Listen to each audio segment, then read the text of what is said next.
Carrying a firearm near your appendix dates back as early as the 1700s and continues to experience a resurgence in popularity for the past 25 years. Join me as I ask essential questions on what it takes to appendix carry in Season 2 of Can We Chat? This podcast was made possible by our sponsors, FT3, Orange County's premier indoor shooting range, and Pinnacle Firearms Training, CCW, Fundamentals, and Advanced Gun Handling. Live defensively minded. Welcome back to the channel. My name is Paul G., Chief Safety Officer for the IDPA. This channel will help you simplify IDPA rules, shooting techniques, and highlight the newest gear and what's going on in the shooting community. If you're new here, hit that subscribe button. Please welcome to the podcast my dear friend and longtime shooting coach, Michael Hernandez. Thank you very much for waking up. Thank you, Paul. No problem. I was awake already. You clearly weren't, but I was awake already. I apologize for not being there yesterday. I had a dentist appointment. I missed the lead and coffee. I look forward to that every week. I noticed that you're doing that a lot more these days. I'm not doing a lot more. I just happen to get it on schedule a bit more. I have a very aggressive scheduler. She likes to keep me busy. Yeah. So the Vikings show up, I believe. Did he? Yeah, he did. Okay. Yeah, Vega was there, and we ended up having a lot of fun. It's interesting. Lead and coffee is very free-forming, as you know. Yeah. And we talked about the fact that I had an advanced class the night before, and it always seems to be that things fall that whatever we do in either lead and coffee in the morning, and maybe I'll have an advance at night, they seem to blend, and it goes the opposite direction. So I had the class, and then I went to lead and coffee. So we talked a lot about intent yesterday, which I think is really important. Intent and flow of energy and making things happen. Because it does. It's not all just about the physicality of the skills. It's about how our brain plays into all this. Yes. So we were talking about the intent on putting rounds on target and maintaining that intent. And then what happens too is that when we get into something dynamic, like either movement or we have obstacles, maybe no shoots or things like that, how the intent stays the same, but our adjustments have to modify ourselves. You know, it's fascinating that you talk about that because that was exactly the thing that was on his mind after we debriefed, right? Really? Yeah, we sat there and he goes, it was one of those things that I know that what I'm doing when I'm shooting fast, advanced shooters, you just shoot fast, you know, and everything. But I don't know how I aim, right? But when I have to do it slow, it's incredibly difficult, right? And he sat there and he goes, it was a whole different experience, and I think that's why he's showing up, to your thing. Well, it's interesting. I in my advanced stuff in lead and coffee, and in most of my classes, I really do enjoy taking the mental tact on a lot of things, because it's us. We get in the way of how our brain works. If we just could let our brains do the shooting, we'd be really great shooters. But we try to impose too much restrictions on ourselves. So, the psychological parts of shooting are, I think, incredibly important. And you need to understand what your brain is doing, how you process information, how your eyes really work, the way we can do things. Yeah. So I'm glad he enjoyed it. We actually put a little part in there for him for moving, and we had some fun with that. Oh, fantastic! We did set up some targets, and it was interesting because the other shooters that were there were learning their skills based on their skill sets and their levels and what they were doing, and then he was able to practice a few things. I know he'd missed the last competition, and then one of the shooters asked him some specific questions, and it got into a really good discussion with all of us. I let him actually take the class for a few minutes, and he did a really nice discourse on what was going on from a competitional standpoint when you're shooting. Yeah. And then him and I did some demo stuff for them to see, and then let them do a Q&A for us and find out, because their biggest question was, do you guys see your shots when they hit the target? And the answer is no. I mean, if we do, you're taking so much time that you're wasting stuff. So it just comes down to, making sure that, again, that intent, this is where I want to put the round, let myself do that, and trust that it's going to happen, and get those really fractions of a second sight pictures of some kind, a point shooting sight picture, maybe a red dot confirmation, maybe a front sight alignment, something of that nature, and press those rounds out. And it's funny because, in a training class, I'll give them a specific amount of rounds to shoot, maybe 2 or 3 rounds. Right. And I do that for reasons. I mean, a lot of times instructors they limit it. The lowest reason is they're trying not to burn wasteful ammo. Okay. Right? 2, it controls the time of the class. You got 10 shooters in a class, and they're all shooting 5 rounds. I mean, it's 50 rounds. It takes you quite a while to get through something. But if you limit it to 2, it forces them to be more cognizant of what they're doing. Yeah. You only get 2 rounds on this. Yes. And they have to count. And they got to be in this area. You kind of work the areas down and say, we're going to start here, and we're going to make it smaller and smaller. But it makes them cognizant. Now, when Vega was coming through, obviously I was letting him have some leeway because he was shooting his thing. So he shot it like he normally does. So it was like bang, bang, bang, bang, a couple of rounds here and there. And he loves that. He loves that, and that's great. And that was helpful for him because he was really on the third target. He was having some trouble with the head because of where he was crossing past the target. Yeah. We were talking about that. So for him, we could address his, hey, you need to come in a little bit sooner. You need to do this reverse turn, get back on the target. And for me, I was just addressing it sooner than he was. So all those things kind of work through. And that's kind of the trick, is to be able to address stuff for everybody. For you guys just tuning in, Michael Hernandez is the general manager at FT3 and Range manager. The range manager at FT3 and the founder of Pinnacle Firearms Training. He has been my longtime coach and is solely responsible for my fundamentals. Well, I don't know if that's a good thing or a bad one. So they're in Stanton, California. You guys, if you guys are ever in Stanton, California, you should look him up. He runs a fantastic show over there. I think so. I think it's a great place. We love FT3. But you do more than just firearms training. You do CCW and other things. Yeah, I do CCW with All Safe Defense with TJ Johnston for Orange County. We do that a lot, and a lot of other trainings. But Pinnacle's my main thing. I mean, when it comes to training, Pinnacle's my baby, so I spend most of my time there. Which is a big gamut of stuff. I mean, we do our basic core, our core basic. We've got it. You've got to foster not only business but new shooters. Yeah. So you start there, and then we have we walk them through a whole series of stuff from skills classes to fundamentals, and then I have a lot of advanced stuff that we do with people with rifle and shotgun and handgun, and then we also I do specialized trainings for other groups. That come into my circle. Right. So it's specifically tailored to to needs. Yeah. And I think that's fantastic. And then obviously helping out a lot of competition shooters. We have a lot of questions. You do have a lot of questions. And it's interesting because competition is it really, for me, that part of it's the movement, the controlling of the movement, right. your efficiencies and those things more so than the competition itself. So the competition shooters, they're under specific guidelines, right? So it's accuracy and speed, and they need to do that as quickly and accurately as possible. Mm-hmm. But the thing is that I try not to deviate too far away from defensive shooting, right, and make it as realistic as possible. I understand that competition shooting is just a step forward to advanced practice is what I was thinking, but I wanted to make sure that it's still back to reality and so forth. And you tend to ground me. Thank you. Most of the time. That's why I come back and. As a defensively minded instructor, that's really more my forte is in personal defense and keeping you safe from that standpoint. I think that applies really well to competition. Yeah. But competition doesn't necessarily go backwards into defensive shooting. This is true.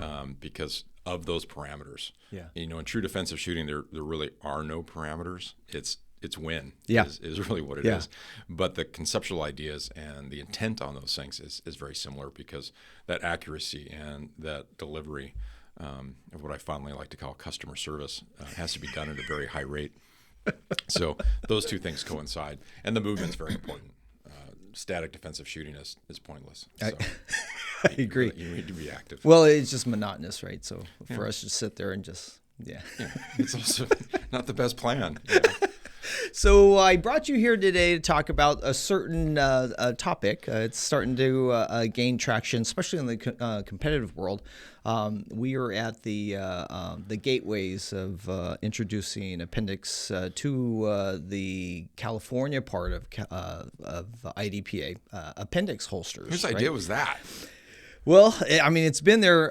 It's gaining traction all across the United States, other than California. So, and we wanted to help out, and not help out, but to introduce it and to allow those shooters that are dying to do that, because that's what they wear. Yeah. Right. Everyday carry. How long have you been carrying Appendix? Well over a decade. We're kind of late to the party, aren't we? But this has been around for hundreds of years. Oh, I mean, Appendix carry is, we can go all the way back to, the classic Mexican carry where there wasn't a holster involved at all. And they just shove it in your pants. And that was actually fine. If you think about it, for a single action revolver, you had to cock the thing anyway. So it was a very safe way to carry a firearm. Right. You had to physically cock it. Yeah. And they had no way to put it on the sides, right? Well, I mean, obviously there's always been holsters. Leather holsters have always existed of some kind. But sure, if you don't have a belt and a holster, you can put it in your pants. I mean, you've seen a million movies where the guy just tucks it in the back of his waistband and somehow they magically stay there. I don't know how a gun stays right in the center of your back without kind of holster in that. But and it's always some kind of 1911 style gun that's cocked with the safety off and they just shove it back there. No, that's always fun. But no, appendix carry is interesting because it's obviously one of the absolute fastest draws. It can be. Now, let me preface that. All draws can be very quick, but they all need to be practiced. Of course. Because the downside is it's a very quick draw if no clothing's involved. Like now, at work, obviously, when I'm at FT3 or working, I always carry a gun. I have a gun on me. Right. My shirt's tucked in because it's exposed and open. Not that I have to do that, but I choose to do that. So it's a very quick draw from that standpoint. It's also a very protected draw because it's in the center of my body. Yeah. So it allows me much easier access to protect my firearm from a CCW standpoint. Now, a good strong side holster can be just as fast, and in certain conditions, maybe even a better choice. Like in winter clothing, a strong side pancake holster on my belt would actually be a better choice than appendix because all I have to do is clear the jacket. I don't have to clear the t-shirt, the jacket, the hoodie, the sweat. I don't have 12 layers on to get through to get to the firearm. But anything that you're going to carry on, you have to practice on. Yes. So whatever the draw is. Now, appendix. Is it, the reluctance for most people are like, well, I know, but you're putting a gun right there in very vital areas. We'll get back to that part. But So with setting that part of aside, I think it's an excellent place to carry a firearm. There are downsides to it as there are anything. Number one, you have to understand, and most people would get that carrying a firearm is not the most comfortable thing in the world. I don't care how much money you spend on holsters. Right. We have some examples here of different holsters we'll talk about, and there's this new trend for these wedges, these ways to make things more comfortable. Right. Which is interesting because the real point behind this is to make the gun less printy, which means that it doesn't lean out this way. Yeah. As we get older and softer in our age, we have a tendency of pushing our guns out a little bit, and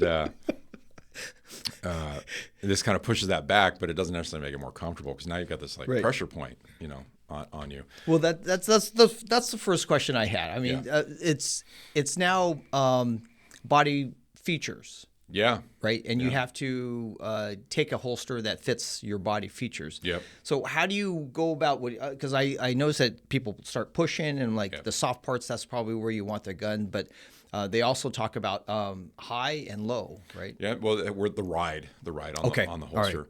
All right. Typically a really good holster, like for example, right here, I just have a holster this style holster is really popular these days. It's an integrated magazine and the holster, right? And it goes across the front. They're called sidecars. Yep. Sidecar holsters, and these are sold as it holds anything, a tourniquet, a magazine, whatever you want to put in there. But typically, cell phone, I suppose, yeah. Pre-dial to 911. So it's fine. A lot of times when I carry, I tried a number of these. I don't find them particularly comfortable. Just because of my body shape and everything else, It's too wide, or no. Actually, what's ironic is the fact that this is attached to the holster. I like to carry my magazine in the front also, but I carry a separate magazine. I actually have this separated, so it's two pieces. It gives me a larger gap, which I find more comfortable because I can position this on the front of me in a place that I find more comfortable than having this hinge system. Wait a minute. So your mag holster it's right here in the front. It's just not connected anymore. I have a little separation. I run a little bit bigger gap. And I find that personally for me more comfortable than running an attached system. I mean, this is a really nice attached system. It's got a great flex to it. It's super comfortable. It's got all the new accoutrements on. It's got the push against the belt to keep things out. It's got the fully adjustable clips, which we can control the ride height. Yeah. So when we're talking about that, is how deep this holster is sitting down in, and how close our grip is getting to our belt line, or even if we go down deep enough that we have to get the belt line and get our hand in there.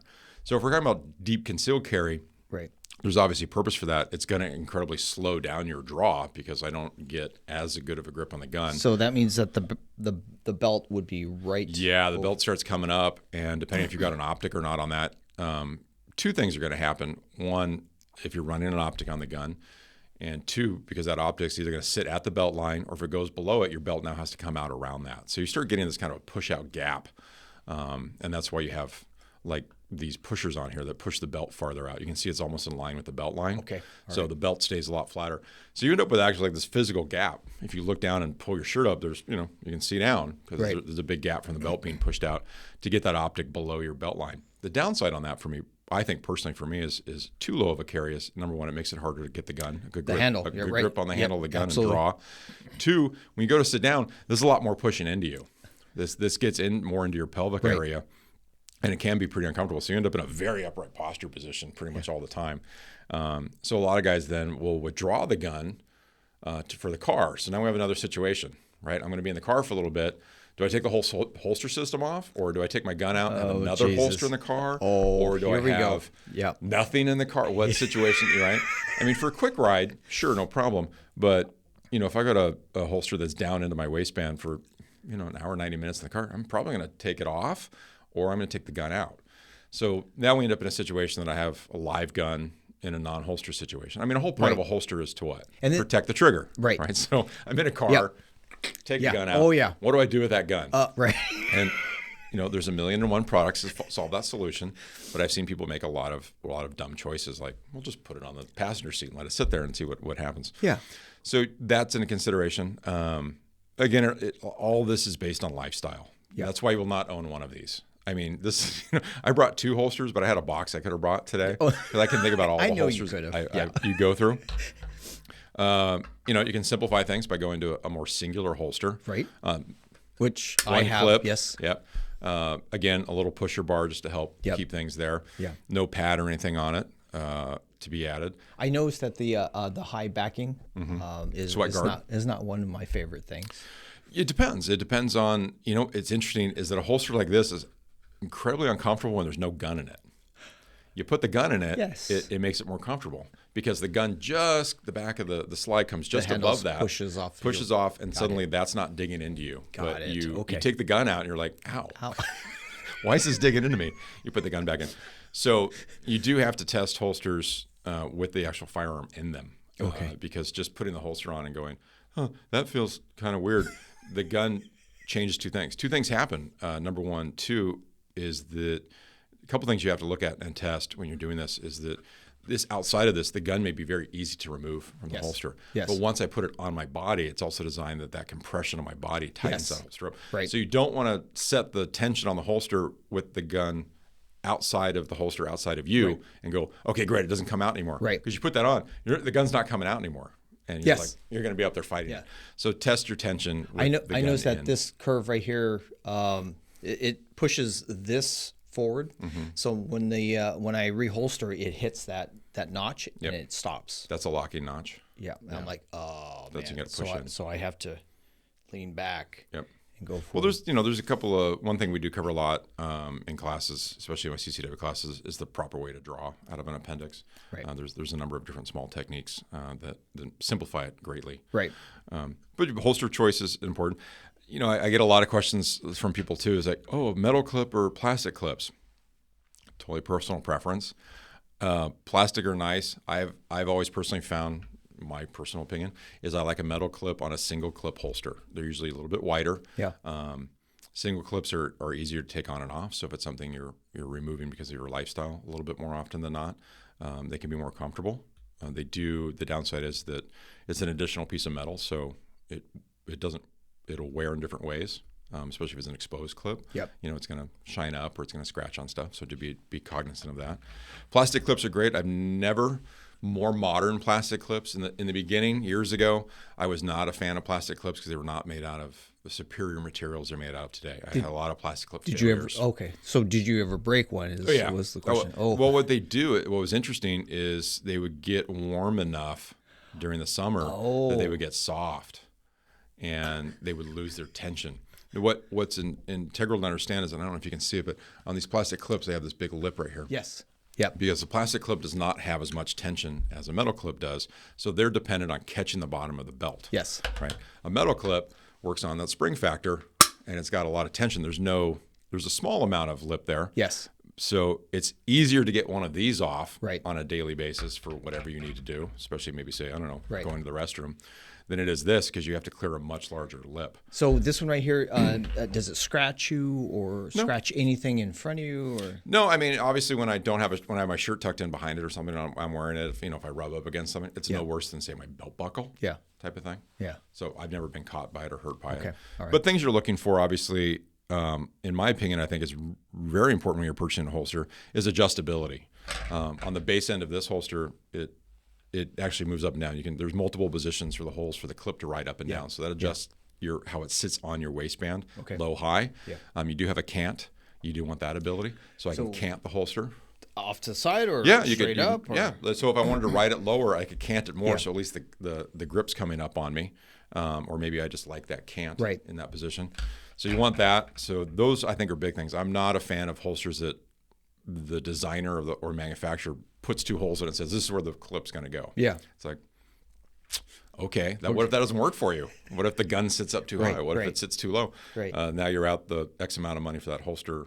So take the extra time, pay the extra money, get a holster with adjustability of some kind. That's key to success on things. So how do you find the right place in your zone? Do you just stand and drop your arms? And well, it's like anything. We're setting up any holster. This would apply to both side, strong side holsters and front holsters. Yeah. Well, since we're about Appendix specifically, it's going to be your draw hand. That's going to be your key thing. Right. And basically, if you're just standing there, just drop your draw hand in front of you, put it right between your legs, and sitting or standing, and wherever your palm ends up on your belt line, that's where the grip of the gun needs to go. Okay. Because it's a non-thinking thing. So you start off at 12 o'clock, and then just kind of move. If you take my center line right here, yeah, this part of my hand right here is just inside my buttons. Okay. Right here. That's where my hand naturally falls. Right. And that's where I place my gun. So my grip of my gun is right there. I don't have to think about that. Yeah. It's just I pull the shirt up, my hand falls Yeah, it's up. just innate. You just okay. So I mean, originally when we first started years ago, I'm like, where's this go? First it was about comfort. Yeah. It's like, it goes. Here's more comfortable here. It's more comfortable over here. You're like, you keep moving it over. You're like, I might as well just wear a strong side holster. I mean, some people they wear the holster. They'll split their on their pants. They'll split their buttons so they've got a clip on each side. And a lot of times the zipper line button line's there. Which I think that's the only also downside here is this dictates more of where this needs to ride than where the gun needs to go. So again, personally, that's why I like to separate the two. Yeah. Because then I can put this where it's more comfortable for me, and the gun then ends up in the position that's more proper. Because for me, the downside on these is it pushes my gun this direction away from my normal grab area. Yeah. Because the two clips, you end up with your zipper line and your belt lines right here. Yeah. So if I want to go this direction, I can't. You end up with a button and stuff of your jeans. That's why you separate it. That's why I separate it. It gives me more flexibility and keeps the gun where it works best for me. And I think that's a consideration for a lot of people. These are very cool. They're uniform. They're easy. It's one system that goes in. Right. They can be very supportive. Yeah. And they do a great job. But I have found that I find them a bit more limiting than the flexibility of separating out and having my own sidecar wherever I want it on me. And I find it a bit more comfortable. Could you add multiple sidecars? Sure, I could end up going a couple of magazines. I have lots of different solutions for carrying magazines depending on what I'm wearing. Yeah, I'm sure you do. Stick it in a pocket or... Well, one of my favorite things is there's a little company called Blue Force Gear, and they make kind of a nylon. It's not a nylon. They have some great name for this fabric. Right. But you get the belt mount holster. It's a single magazine holster. You take the Velcro off, so you can either run it vertically, but it has a really nice belt loop and it runs horizontally. Oh, nice. So when a little bit more discreet carry, I'll run a horizontal magazine because then you're sitting down. I keep it kind of in my standard side. Right. And it's easy to get to. It's a quick draw, but it glides on your belt, so you're not digging into your side. So when you're in a more discreet carry, maybe I'm dressed and I'm wearing a suit jacket or something like that, it's a nicer way to carry stuff without having a whole bunch of stuff in the front. Yeah. I mean, again, if it's, you have to carry for how you're dressed. If I do have to wear a suit, which happens, I don't carry an in-waistband holster. I carry a pancake holster on my strong side. So it's flat up against my body. Yep. It's tighter. It's much nicer in a suit, right? Plus the coat just hides it inherently nice, and I don't have to worry about that. If I'm winter coat, more that, again, I go to an outside holster because it's easier to retrieve. If I'm less layers, then I'll go back to in waistband. 99% of the time, yes, in waistband. Right. Almost all the time.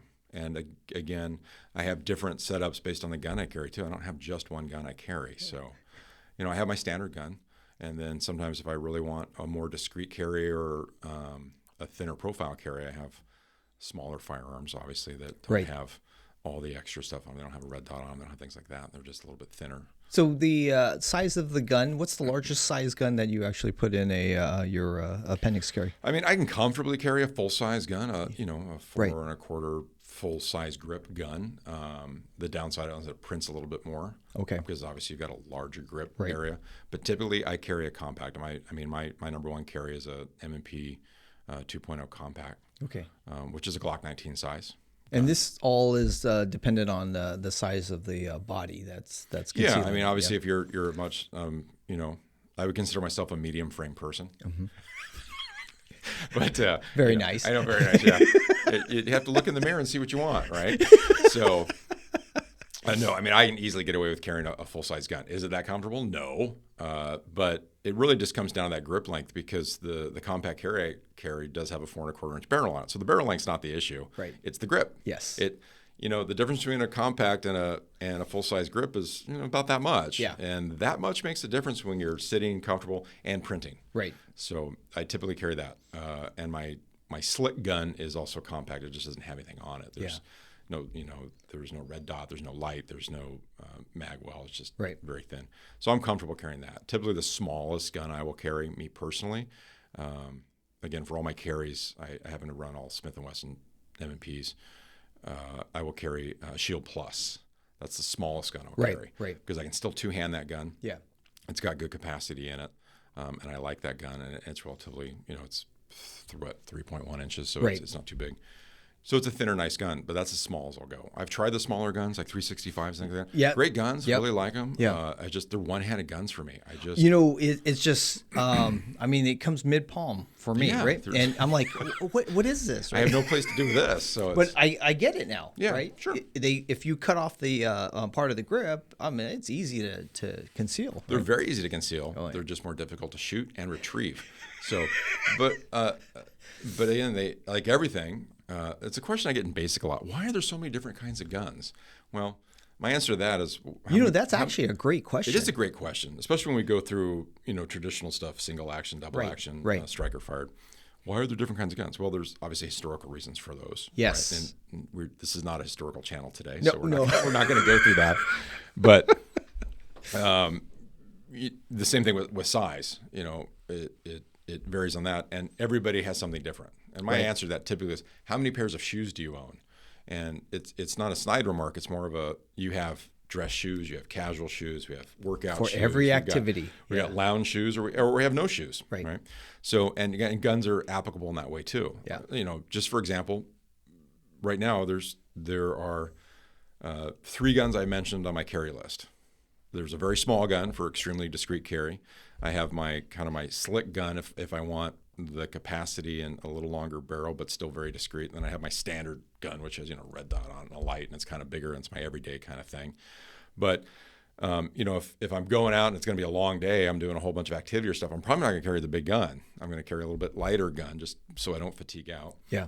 And then I have another gun that I have set up for, if I'm out hiking or doing something here in California. It's a little larger caliber gun. It's still small. Right. Because when you're out hiking, I don't want a big, giant, full-size gun, but I still need, a little bit bigger punch than a 9mm. Come across a large animal. Yeah, come across a large animal. Probably want a larger caliber. 45 is kind of a nice caliber for, bobcats and mountain lions here in California. Of course, yeah. But you can go a smaller gun. But there's trades off with everything. The smaller the gun you go, the more limited capacity you have. I mean, yes, we know that here, especially in California, we're limited to 10 in most circumstances. But when you get in the smaller guns, you start getting below that level. Yeah. So it's interesting because a lot of people want to start on smaller guns.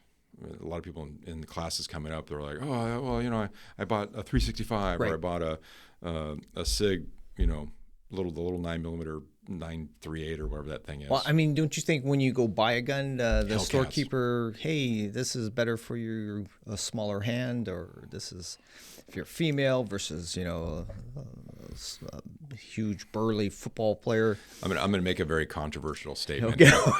Oh God, here's my opinion. The overwhelming majority of firearms dealers don't have your best interest in mind when you're purchasing a firearm. Right. Now, there are a ton of exceptions to that. Yeah. And the stores that we deal with on a regular basis, Shoot SoCal, Rifle Supply, solid guys. You go in, you describe what your needs are, they're going to find you really good firearms. Yeah. But the larger chain stores and a lot of some of the other stores, there's a lot of incentives in that industry to sell guns. Yeah. Manufacturers make incentive programs. Sure, I get it. Phenomenal. Yeah. It's like anything that you go to a car dealership, the guy's going to sell you the car. He's got to get off the lot. He's not going to sell you the car you really want. That's right. So you have to be very careful with that. I think the best thing you can do anytime before you purchase a gun is go to a range. FT3 is a great range to go to. Any of the ranges in Orange County are a great range to go to, and rent guns. And try every gun that you're thinking about buying. Right. Talk to the staff there, especially say we'll use FT3 because that's my most personal example, right. Yeah. and I'm more familiar with what happens there. Yeah. We don't sell guns, so there's no benefit for us to show you anything. But you come in and say, "Hey, I'm looking for a gun to carry." Right. Okay, well, let's look at all the California compliant guns. We have virtually every California compliant carry gun available. You do. And you can try them all. So you can try every version of the Hellcat that's on the roster. You can try every version of the 365.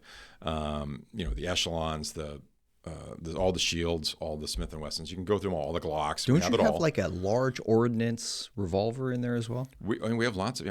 We have 50 cal. We've got 44 special. We've got. If you really want to carry a Smith & Wesson 500 with an 8.5-inch barrel, we've got it. You can try it. It's sitting down with that thing's a little tough, but so you can do all that. I think that's the best choice you can do. Shopping for a firearm strictly based on your interaction with it at a counter of a store and right. fondling it and going, "Oh, this feels good." Yeah. But to fire the gun, and I think that's what happens a lot. We get a lot of people who are like, "I bought a 365 or I bought a Hellcat. Excellent firearms, great firearms." Yeah. But they initially don't like them. They're not great starter guns. Carry guns are not great starter guns. I never recommend you start with a carry gun. Start with a mid-sized to full-size gun. Oh yeah. Get confident with the firearm. Yeah. They build your confidence because they're easier to shoot. Things are simpler. And then once you have your skill set, then step down and say, okay, now I want a smaller firearm. Smaller firearms take more skill. That's funny because my STI, 5-inch STI full size, was my favorite gun. And I sat there, I'm like, I'm really comfortable and accurate with this thing. I just don't know how to conceal that. Yeah. Honestly, if somebody said, "Hey, you can conceal whatever you want and we'll make it magically happen," like it folds up or something, then yes, the gun that I shoot on range on a very regular basis, which is also a 5-inch gun, would be my concealed carry gun. Yeah. But it's too big to conceal, and it's not practical, right? Right. So, you have to learn how to shoot the smaller guns. It's a whole different skill set. Actually, it took me 2 years to figure out how to shoot a bug. That was the worst experience of my life. I know, I was there. I still have issues with that. Okay, sorry. But it was easy to conceal. Mm-hmm. And that's what the compromise comes down to is that people typically will purchase firearms, unfortunately, on a lack of knowledge and understanding of how firearms function. Right. They look at them more from an aesthetic standpoint. I want something small because it's going to be easy to conceal. I want something small because they think it's going to be easier to handle. They don't understand the consequences of making those choices that it's not easier to handle. We also have lower capacity. Yeah. And smaller guns are harder to shoot. There's more learning curve to them. Right. But again, some people you're forced to a smaller gun because of physical hand size or stature or things of that nature. Right. But I've also seen some guys that are bigger than I am carry way smaller guns than I do, and they disappear in their hand. And how they don't get muzzle burn on their fingertips, I don't know. But they shoot them very well. But they've also spent a lot of time doing that. Doing renewals for CCW is an interesting process. We just had one Monday night. Right. And most of the overwhelming majority of those people have not handled and or shot that firearm for 2 years because it was at their last renewal. Right. So we see a lot of guns that come out and they're covered Yikes. in lint and stuff, and they haven't shot the ammunition for 2 years. They haven't shot their gun for 2 years. Right. They don't go to the range regularly, and I'm unsure what their expectation is. And the oddest thing to me is they always, when we're not doing well in class, their excuse is, "Well, I'm very nervous in class." And I think, okay, well, if you're nervous in class, what's gonna happen? You don't. Yeah, I hate to see that. I see that. So, getting back to that, once you decide on what firearm you want to do, that's going to help dictate your holster a little bit. All right. The two things are going to play in together. Obviously, the other thing that's going to play too is obviously the uptick of optics on carry guns. Almost all the carry guns are coming available for optics. It's interesting. You know this, and I know this, and it's a little more difficult for the inexperienced person to understand this. But in a defensive shooting, let's talk strictly defensive shooting. In a defensive shooting, the use of that $500, $300, $700 optic you slapped on top of your gun is not going to be involved. I don't even see my front sight. No. Yeah. You're not going to see anything. No. We all know this. You're not going to see anything. It's just you're going to point that gun and you're going to shoot. Now, the upside is if you've trained regularly with that optic, you have built those skills for that point shooting capability that you're going to be successful. So you need to understand that ultimately when push comes down to shove, that optic has been an excellent training device for you, but it is not going to dictate the outcome of that engagement. My personal opinion, I think optics are specifically there for competition because you need that accuracy and you need that speed. But when you get out there, you're absolutely right. I don't even see half that stuff. No. In my red dot class, I strictly refer to red dot as a confirmation device. It is not an aiming device. Right. It's a confirmation. Yeah, my gun's pointed at the target. Yeah. I think point shooting is you can take two routes on point shooting. There are three systems you have to learn. Obviously, if you want to go the traditional route and learn iron sights, that's an entirely different skill set that is not, unfortunately, applicable. 180 degrees. Yeah, not applicable to point shooting and or red dot. But a good place to start. I think it's an excellent fundamental place to start. Realistically, today, after 2 decades of training people on basic, I would pretty much start everybody on red dots simply because the attention that iron sights take is a little bit more than most people are willing to give. But with that said, we have iron sights, our traditional system. I think the next place to go from that, if you're starting there, is to go to point shooting, learning how to point shoot the gun by foregoing the iron sights, and then learning how to shoot a red dot. For those that don't know, what's point shooting is instinctive shooting. Okay. I'm using my body alignment and the gun alignment to put the gun on target quickly and accurately without confirmation from sights. For me, I just line up my shoulders. Yep. And if I'm aligned, I understand that more than likely I'm already ready to. Well, obviously, it starts with shoulder alignment. Yep. We start with hand alignment, Yep. but then we get a quick confirmation off the actual gun itself. Okay. So if I can see the left side of the gun here, I'm clearly pointing to the left. Okay. If I see the right. Yep. If I don't see that, I actually teach the back of the gun as the covering of the target, because the back of the gun, if we were to take the back, especially on a striker fire gun, totally you're makes looking sense. down the barrel. Absolutely. So if the back of the gun is in front of my face and I'm covering what I was just looking at, then I'm going to hit that within a reasonable defensive amount, a good fist size. I don't have to think about that. So it comes down to that. Right. Which I don't want to see is the top of the gun or the left and right, because that keeps my yaw rate correct and my elevation correct. So flat top of the gun, nothing else, boom, boom, boom, you can take your shots. So if you learn that, then red dot becomes inherently very natural because you're doing the same thing. You're just getting confirmation now. That's all red dots do, is they just confirm, hey, yeah, you're pointed at the target and you're going to hit in this area that the red dot's showing. That's really what they're doing. They're just reconfirmed point shooting. I noticed what I hear a lot when somebody begins with appendix holstering is that a lot of them abandon it after a short period of time because it's comfort, right? Is there any recommendations that you have to make this thing a little bit more comfortable? And do you have any tips or tricks to do that stuff? I mean, how do you stay comfortable? Because you wear it when you teach and stuff like that, right? I do. Well, the given class, if it's applicable for the class, I do a lot. Two things do fall into it. Weight has a considerable amount. Okay. You do have to have at least the physique enough to be able to get to the gun and retrieve it. You can't be overly weight in. I've had times in my life, we're all changed. We get a little bit. Appendix hair gets uncomfortable. You lose a little bit of weight, it gets a lot more comfortable. Right. It's also easy to retrieve the gun.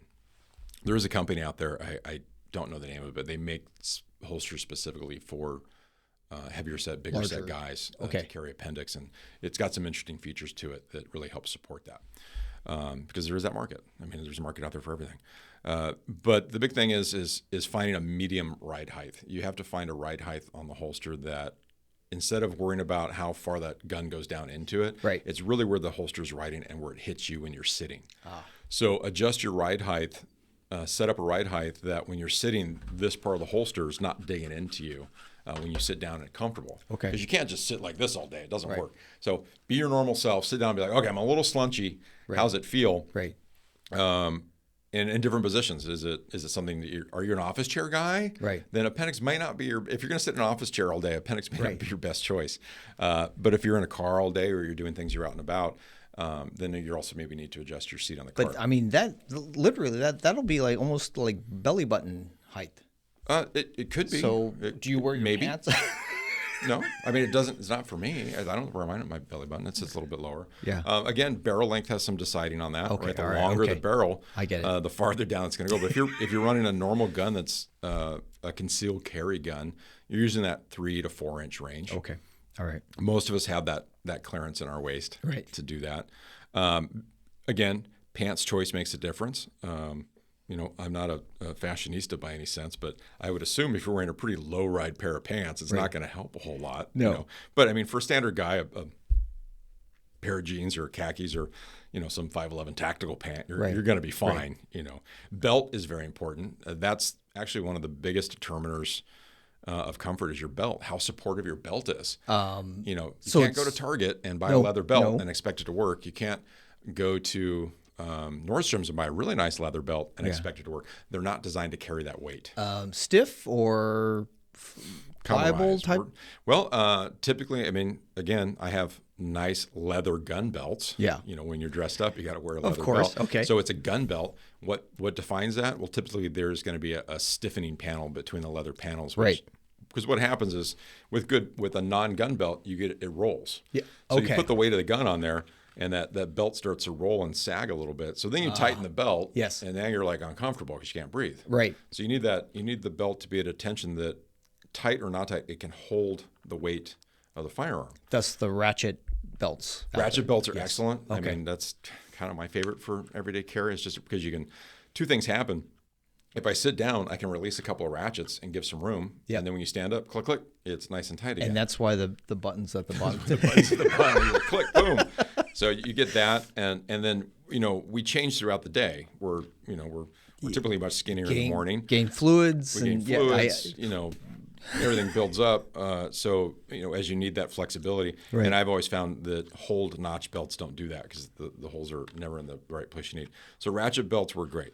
Which ratchet belt? Man, they're all out there. There's a bajillion of them. 100 of them. But again, even in the ratchet belt community, when you go to those websites, there are gun belts and there's non-gun belts. So you always want a gun belt. It doesn't have to be a particularly thick one. I've run everything from a 3/4 inch to a standard half inch. It doesn't really matter to me. Sometimes it depends on pants, or how long you're going to be wearing, or how much gear. Now, I mean, if it's like I'm going to run, that's going to be my belt for, say, a class or something, and I've got to have a couple of extra mags on it, maybe even an AR mag, a larger holster, a bigger gun. I might run a 3/4 inch belt just for the extra support. Right. But on a daily basis, a half inch belt is How about any like pads on? So you use this wedge, right? I don't use the wedge. You I don't tried. use it. Okay. I tried. I wanted to try it. I like to try things out, mostly Right. for students, because I get Right. asked, hey, so I'll give it a week or two. So it goes like this? Yeah, that one just adheres on or Velcros on. Okay. and it helps I push- even heard that push it against you. they're using orthotics, like Mr. Scholl's. Yeah. Cutting pads. and- Yeah, I've heard that. I do wear a pad on mine. On this side, right? Is this to prevent it from like digging into you when you sit and so forth? Is that Yeah, What, so you do. Okay. It's a little bit of a tiny wedge, just Velcros on. Oh, nice. Okay. But it's soft, and it just adds some extra comfort. When you've got this on for 12 hours a day. Yeah, but how important is that? Comfort? Yeah, no, I mean, do you really need that? If you're wearing it long times, pads are a necessity, or? I've really gotten addicted to it, so Oh, I'd say really? yeah. I don't like it without it now. It's really breathable. It works very, very well. Right. It adds just enough comfort, especially when you sit down. I mean, holsters are hard. Oh, You can Kydex, yeah. Yeah, they're Kydex. You can go with the soft back holster, but I don't think you get as much support out of them. Right. And are they consistent when you reholster and so forth? Yeah, it doesn't. So- It helps just stabilize the holster a little bit, Right, because without that, our natural body's got this flex in it. Yes. So it helps kind of stabilize that flex. So, all right. because again, we only have a single point of contact Yeah. when you're sitting on a belt. Where did you get that pad? This one's out of Vetter, one of my favorite Okay. holsters. Yes. You know, there's a million holster people out there. Yes. Good quality stuff. Sure. Vetter makes really nice holsters. I like them. They're clean. They're simple. Their pad works. I actually use this on a Tier 1 concealed holster too, because I think they make a Ooh, I'm telling. I know. But at the same time, I'll use a TC wedge on a Vetter holster. Right. I do what works. I don't, Right. and I'm not Tier 1, product they specific. have great belts. They're the ones. Tier 1 with has the really ratchets. good belts. Yeah, absolutely. Vetter also makes a ratchet belt. I think. Tier 1 probably is somebody makes like core belt or somebody makes it for them. So. Tier 1's the one with the sidecars, right? They're known for their sidecar. Well, holsters. not to correct you anyway, but I do think I think it was T-Rex Arms who came up with the sidecar name. I'm just saying. But I don't know who did it. I don't really care. You can go to every holster manufacturer and they all have this system. We could have a conversation. And it's interesting the different like Tier 1 uses a kind of a bungee. Yes. It's threaded, Right. which is really interesting because you can loosen that. Obviously, you can loosen, then and you you'll get be able this flex on it, which is nice. Vetter's solution is they have a similar system, but it's hinged. Yes. They also have a flex module. Yeah. That they've gone to. But you don't like any of that. It's not that I don't like any of it. I obviously own it. I have used it. I'll use it in class. Yeah. But I over the years, I have found my preference is to have a dedicated holster that I like that fits where I want it to go. And then I have one of these with a clip on it that's separate from that. It's very trim. It's there's not a lot of extra to it. Right. And I just move it over, and it's really maybe 3/4 of an inch over, and nobody makes the separation as wide as I need it to be. Mostly because I'm kind of wide this way. You know, I'm not a small person. These are made for 5'10", 190-pound individual people, right? I'm not 5'10", and I'm not 190 pounds. No. So, at 6'3", I'm a little bit bigger. That's the washboard abs. That's the washboard young 20-year-old. Doggone it. That's just not my holster then. Yeah, this is not the late 50s, slightly soft in the middle kind of guy. To be realistic, I mean, it's fine in class. Yeah. But it's comfortable. I mean, I can get away with it if I'm walking around all day. It's fine. But I like the option of having the magazine where I expect it to be, right, not where somebody's dictated it to be. And that's really what it comes down to me. That makes sense. I like things to be where I want them to be. Gear is so specific. Yeah. I see this a lot. We come in and be it an in-waistband setup for a CCW or even an outside waistband, everybody looks on and they go to buy the gear. They have all the photos, all the cool gun photos, the guy standing there and they got the right pants. They look cool. They look cool. Yes. And then you get in and you're like, you set your belt up like theirs, but what changes is, well, your waist size is different, your belt length is different. Yeah.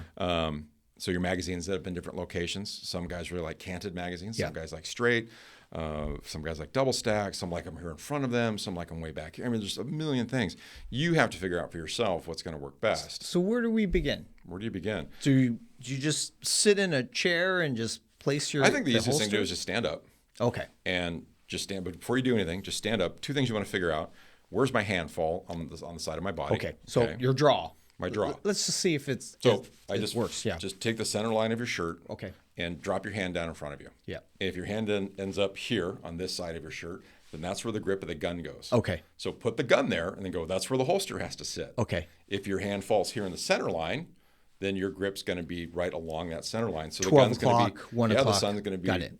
Your gun's going to come over this way, so the grip falls over your belt. Yep. If you're more of a across the body guy, then you're going to be a little bit over this way. Yep.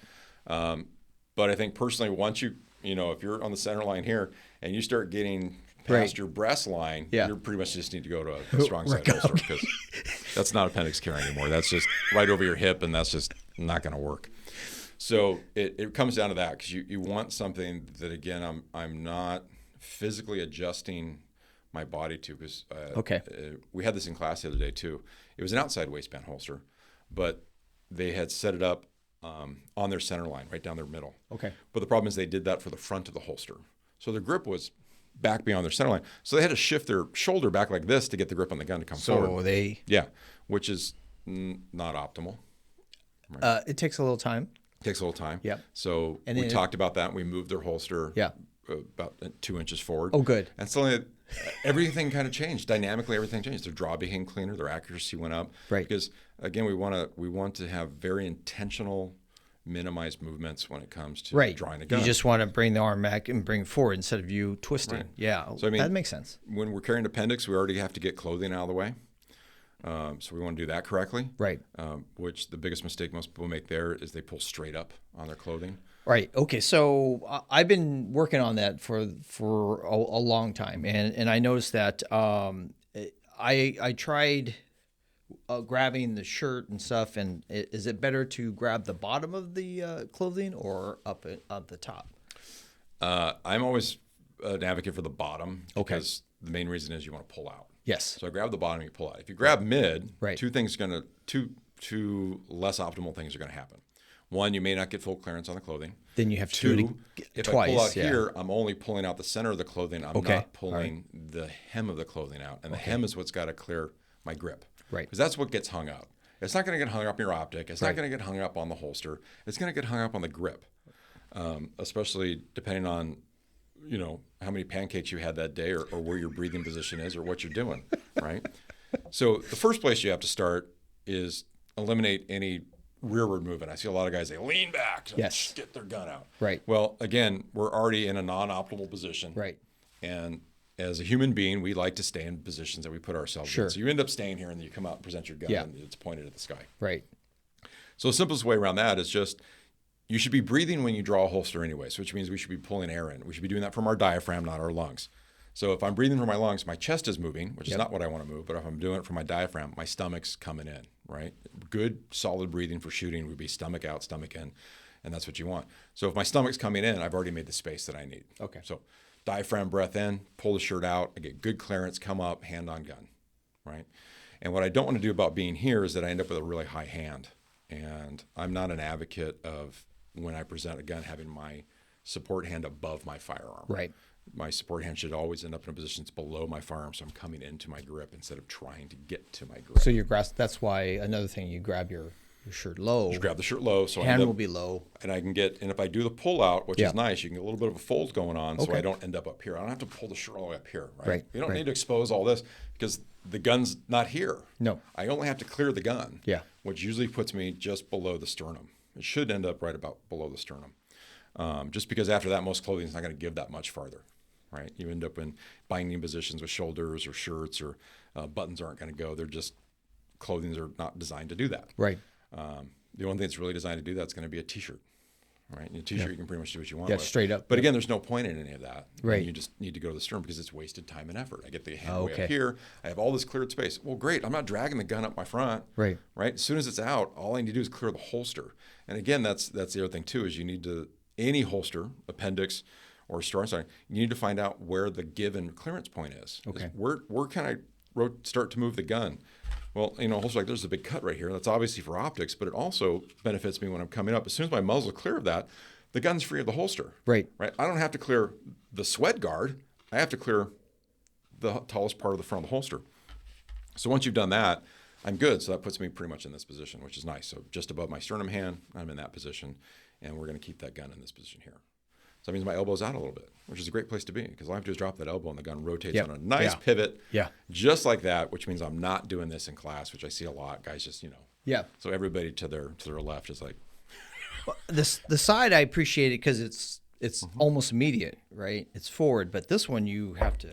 right, but you end up in the same position you would on the side. Okay. Because when I'm here, I end up now here. you're. That's my same. I'm in my same position. If I draw here, I'm in that same position, that consistency. So I make that rotational turn. I keep my muzzle in a safe position, stays downrange, I stay on target, and then I can join and push out. And then when I come back, I repeat the same process. Fascinating. Right? You come back, come down, pull out, clear my Yep. clothing, rotate the gun 90 degrees, and then drive the gun muzzle pointed away from me into my holster. Yeah. And watch what you're doing. You're reholstering the gun. It's fine, right? I mean, it looks cool if I can, Right. put the gun away, but it's an appendix holster. Yeah. Just watch it go in. Any muzzle it in. any tips on reholstering? Yeah, do it deliberately. So just straight in.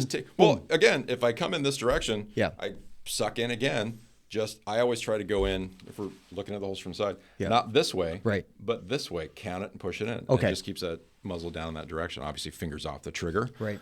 Safety is engaged if that's, if we have a safety on the gun Right. for a single action gun. But engage no- the safety, decock it. No trying to feel your way in or just bang.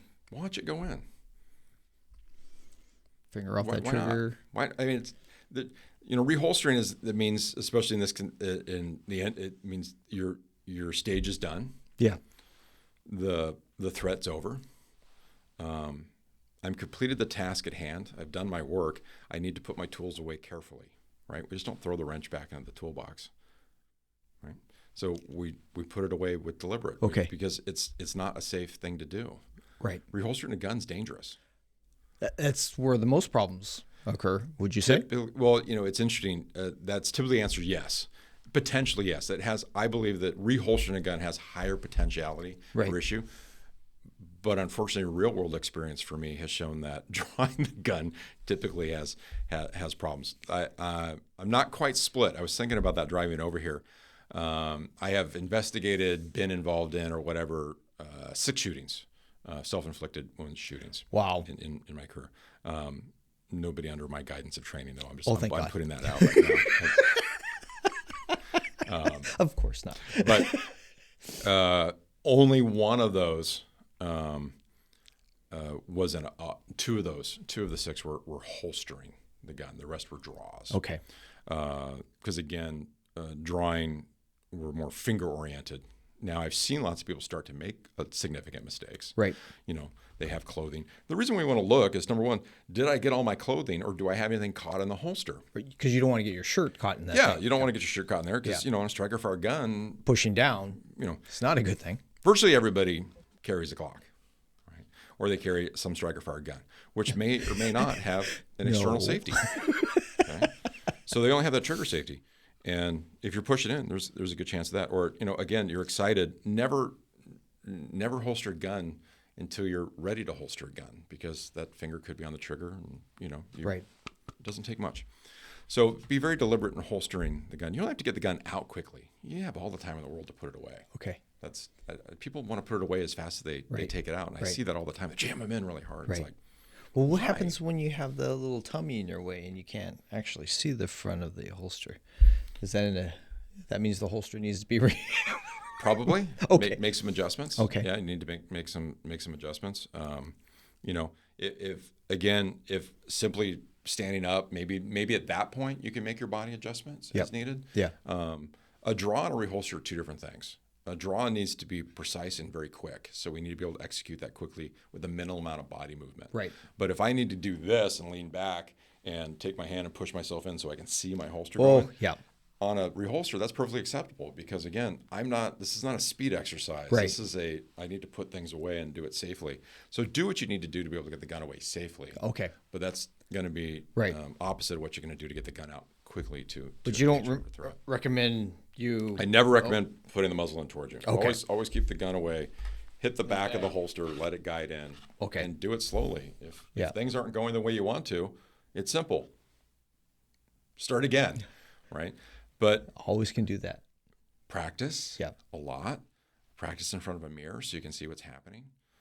It's a different perspective when you're looking in front of a mirror and you can see the mistakes you're being made. You don't want to be coming in this way. You don't want to be coming in this way. Just muzzle down and take your time. But it just takes practice. So your training for Appendix holster is majority dry fire first, and then take it out to the range, or how much dry fire are you? Me personally, not enough. I mean, I'll be honest. Perfectly. Let's just start with that. not to the level that I would like, I was going to do this morning, but I came and did a podcast instead. So, you're in my dry fire schedule. I apologize for I'm that. kidding. I have no intention of dry firing this morning. We can go and stand in front Do of some the reps bathroom, in the bathroom if you like. together and do some reps. That'd be fun. No, I think you should, when it comes, especially new gear. Especially new gear. Especially new gear. I like your pads though. Yeah, I gotta get. You know what? I have to throw it to them. That they make another one too that is the full size of a holster, and it's got little cutoff zones so you can adjust it. I have tried that one. No good. It's imagine, what is that? A little over 1/4 of an inch, I guess. over the whole holster. It changes the dynamics quite a bit. But it pushes it out. It pushes it out. I ended up not particularly liking it. Okay. It added too much thickness to the holster. Yeah, and but you definitely want it at the bottom. at the bottom is Okay. yeah. Now I've tried it, and obviously it's Velcro, so you can try it in different positions. Right. What I did find was interesting is the longer one, I left the tab here so we can put it in and kind of fold it over. That was really comfy. Especially when you're sitting down. Yeah. So I ended up on one of the holsters that's a little bit for a slightly larger gun. Right. I cut most of it off and just left the little part, and that was actually kind of comfortable over the end of the day. So this is so Appendix holsters is definitely hands-on. Hands-on. Well, So you two things are gotta going to happen. Once you decide constantly- on what manufacturer and holster you're going to get, Okay. don't throw that on and show up at a class. Okay. First thing, just don't throw that on. In the morning, open your UPS package, Right, throw that right. on, shove a gun in it, and show up at class and go, let's rock this. Because you're going to have all kinds of trouble. Because Yeah. I can guarantee you that the tension's probably not right on the gun. Nope. The holster clip is not in the position that you need it to be in. It's not at the right height for your gun and Right. your optic setup. You haven't taken the time to sit down and wear it for a little bit around the house, unloaded, just to see how it feels. Unloaded's key, right? When you're trying a new holster, don't mess with your holster with a loaded firearm. Okay, that's the first thing. Take the magazine out, unchape it around, clear the gun. I mean, as common sense as that is, right? I mean, nobody listens to that. Yeah, I get it. please do that, and play with it. And turning the safety on doesn't count, so unload the gun, Right. and play with it. And you need to sit and play. You need to sit, go out and try it in your car. Go, try it at your dining room table. Try it in different places because you're going to find that it takes a little tweaking. You have to tweak them. Right. You look at this one, you're like, it's not perfectly centered, but it's slightly off. But you also don't want that loose enough so it's a constant adjustment because the holster is going to move. So once you kind of find that right cant angle, Right. lock that down. Yep. Put the actual Loctite they give with the holster. They put Loctite in here for a reason, folks. They don't Loctite the screws initially because they know you're going to adjust stuff. But once you get it adjusted, don't back both the screws out at the same time. Back out the one. Yeah. Put a little Loctite on it. Put it back in again. Let it set up because you don't want things loosening up on you. And they do. Even if you Loctite them, though, you wear this on your body. One of the hardest things you can do is wear an internal holster. Yeah. And you have to clean them regularly. Mine's pretty clean.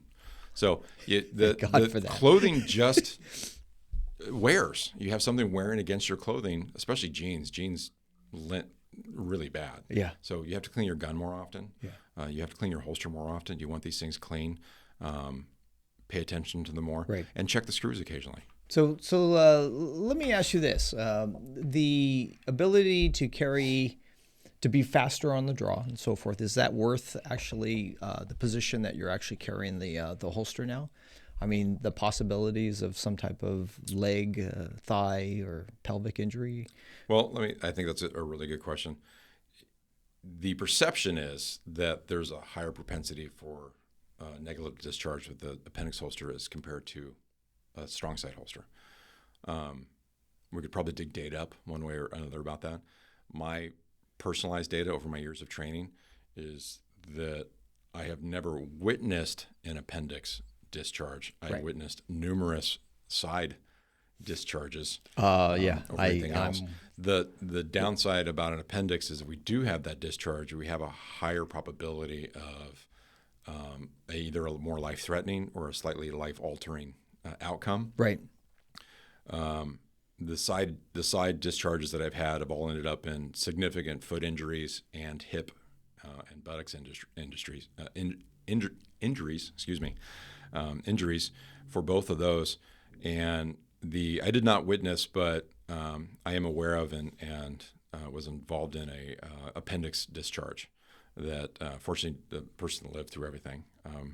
They are shorter one thing than the rest of us. Of course. Fortunately, it wasn't ultimately life-altering for them. Okay. But But it was just altering. yeah, they're shorter marbles. Okay. So, but Jeez. it didn't. We've all seen probably that really famous video a couple of years ago where that guy is in that store and he puts the gun in and bends over to tie a shoe and it goes off on him. Yeah. That turned out that he didn't actually get the gun into the holster. That was a shirt.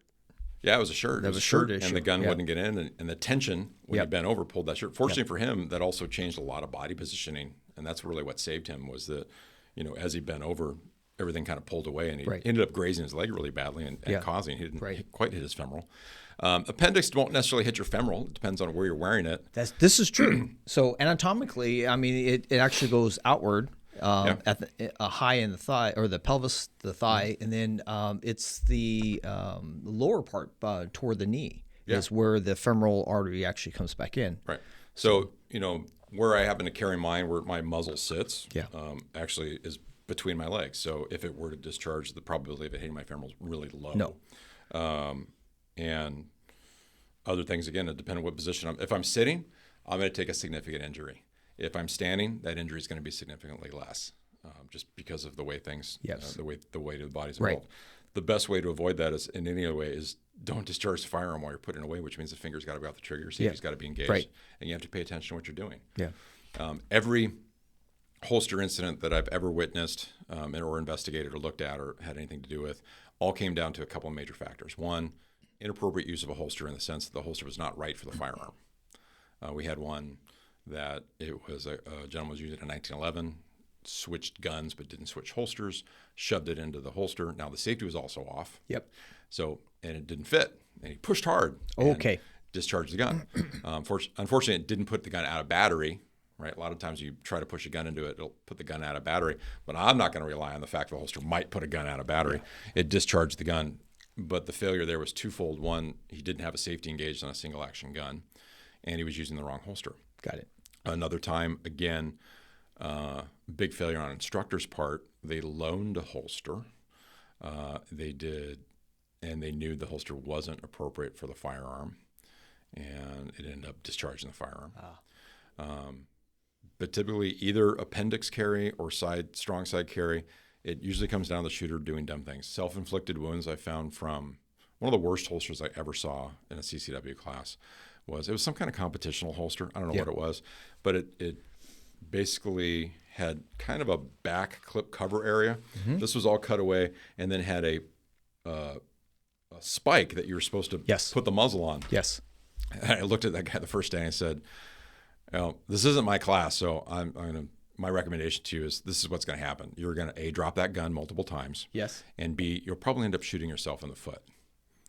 Unfortunately, both of those things happen. Oh, man. So he dropped the gun a couple times and ended up shooting himself in the foot. He also had a tendency that when he drew, he stepped into his draw. Got it. And muzzled his own foot, which he ended up discharging around into his foot. Because it was a horrible holster. I was like, this is a horrible holster. Well, I mean, it's for competition, right? And it's not for carrying. They're naked skeletons, right? Yeah. They're a lot faster. Well, sure. But you also have to pay attention to what you're doing with them. But IDPA won't allow you to use those type of holsters, so you won't see that ever happening. That's good. And I personally, and I think most instructors moved it, we don't allow SERPA style holsters either with the trigger release button. Now I have no problem with anything else. Thumb releases, all that stuff. That's all fine. It's just that trigger, because every now and then one will show up. I get it. Yeah. So I always lock them open. You can push them open, and then we wedge, stuff into them so they work if that's the only holster they brought. So it's non-functional. Yeah. I'm like, why? It's like, because watch. Oh, my finger ends up on the trigger. And then the other time I saw a discharge was, again, a 1911 style gun. Somebody turned their safety off while it was in the holster to go faster, and then shot themselves in their own hip. So those things happen. So how do you know when you're ready to take it to the range from a new holster and so forth? What would the shooter look for? I think the shooter needs to obviously do just some baseline work. Make sure the holster sits in a comfortable place for them. All right. Make sure they can cleanly draw the gun without interfering anything. The gun gives away in a good position. It's the question is, how do you know what level of tension do you need on the gun? Yeah. And my baseline test for that, I have two baseline tests. One is for outside holsters. Yeah. Okay. That I can put the gun in, invert the gun, and it won't come free. Okay. Okay. That's a baseline test. Two, I should be able to get the gun out with just two fingers. Yep. Put the gun out. For in waistband, you have to do that testing while it's in your body. Because again, if I test this outside of the body, I'll over tighten it, and then when I can't get it out, and, then it comes off, and then you're standing with a holster gun. Same thing though. Again, I'll put the holster on, put the gun in, and I should be able to lift that gun with two fingers, with not just come right out, but there should be a little kind of resistance. Because as soon as I put the full grip on the gun, then it'll come right out smoothly. So I'm looking for a good, smooth draw, and I'm looking for a good click when it walks back in. I want it to be obviously clicked and locked in place, but at an angle that I'm not having to adjust my wrist. So the cant's got to be set up that when I come down in my position, center line, off center line, left or right, that I'm not having to do this, I'm not having to do this. I just naturally fall and I hit the gun. And the big thing we're looking for too is our high thumb. The biggest mistake a lot of people make is they try to jam that thumb down between their body and the holster, and then they end up compromising their grip. No, it's this. Get your hands on it and bring it up. And then if I can draw the gun clearly, and just practice that pulling the shirt out of the way, holding my shirt in place, drop, and keep going up, and keep working that. And then can I reholster the gun with a good visual and get it in? If I'm comfortable doing those things, then I need to go ahead and take it to the range and do some shooting with it, but start slow. I can't encourage people enough. Just start slow, because if you start slow, things go well. Good, you're building really good streams of data to your brain. You're writing down good neural paths that say, hey, if I do this like this, it works really well. And the moment you need to speed that up, your brain will go, okay, we'll play that in fast forward. But if I'm, doing this and I'm doing it quickly, you're writing in all those little wiggles. Well, thank you very much for sharing that with us. I mean, that's golden. So we can do this for hours, but we can. Well, this is Michael Hernandez from Pinnacle Firearms Training. If you want to know, learn more about Appendix holstering and drawing and so forth, you're available for us? Yeah, come to defensively-minded.com and check us out. We actually have in December 27th, I think I've got a CCW fundamentals class. So it's all about holster draw, working for that, and all those CCW minded stuff. So all defensively good stuff. There you go. Look them up on the website to see if your schedule will jive with yours, and come on out and take a look. Yeah, always a pleasure, Paul. Well, please consider being a part of our shooting community, building relationships around safe gun practice and IDPA competition. My name is Paul G, and this is Michael Hernandez. Please be safe, and we shall see you on the range. Like, share, subscribe.